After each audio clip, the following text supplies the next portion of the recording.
How familiar are you with anger? It is something that nobody seems to enjoy. People don't like it when they see it. People don't like it when they experience it. But yet again, every single one of us has experienced it at one point or another in our lives. And I am here to tell you that it doesn't have to be as debilitating as you may think. It is something that we can use as a stepping stone to elevate ourselves instead of breaking ourselves down and punishing ourselves further every single day just from feeling that feeling. While in reality, it is how you handle and deal with that feeling that truly matters. And it will show you how it will affect everyone around you. So let's break this down a little bit and see what anger actually is. I did a simple thing that just about every one of us would do, and I put it into Google, and I said, what is anger? Anger is a concept that breaks down into three simple things: strong feelings of annoyance, displeasure, and hostility. In my personal experience, just through being through some therapy in my life, I know that anger is usually the very first emotion that pops up when you feel something and you don't quite know what it is. Your first go-to would be to get angry. It's almost like a defense mechanism for your body to protect you against just about anything out there. So how would we deal with these feelings of anger without affecting others, without it splashing onto others and affecting their life? Because as we all know, there's only so much that people will eventually put up with. They don't want to get yelled at. They don't want to deal with us being cranky all the time, with us being negative. So what is it exactly that we would do? Well, I am here to tell you how I would approach this topic and how it actually helps me on an everyday basis.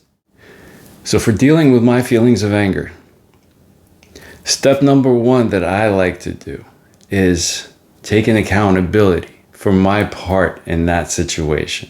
For example, in an instance when I want to give my dog a bath and I would put a chain collar on her to keep her from moving around. Let's say she jerks and takes a chunk out of my hand or cuts my leg or something. Me getting mad at the dog isn't particularly valid. She has no idea what's happening. I would have to take accountability for putting the chain on her neck myself. And the fact that she moved is just a natural thing that a dog would do. And there is no point in being mad. And that is something that I would have to logically understand within that scenario. Step number two that I like to take in dealing with my feelings of anger is accepting the situation for what it truly is. In that situation, you would have to almost be able to separate yourself and see it from an outsider's perspective, to be able to truly accept the situation. After being able to take accountability for your part in it, you have to be able to accept it for what it truly is. And step number three would be to make a healthiest plan for yourself for your best outcome. Which this is a bit tricky because we all know that the healthiest plan isn't always the most pleasant plan for all of us. However, if we look at that, the level of discomfort that comes with making a decision to make an unpleasant plan for yourself is the best tool. Discomfort is the best tool for us to be able to elevate ourselves further up as human beings.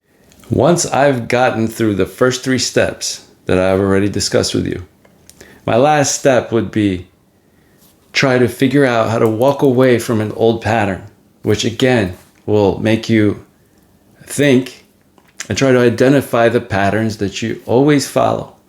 You have to follow a new pattern in a new direction. And you know why? Because if you go in a new direction, you're never going to run into the same old result that you're used to. I want to thank you for being here with me today. This is Men's Whole Health, brought to you by Day and Davies Brain. And as always, I'd like to remind you, if you change your perception, you will change your life. Stay forever curious, and I will see you soon, my friends.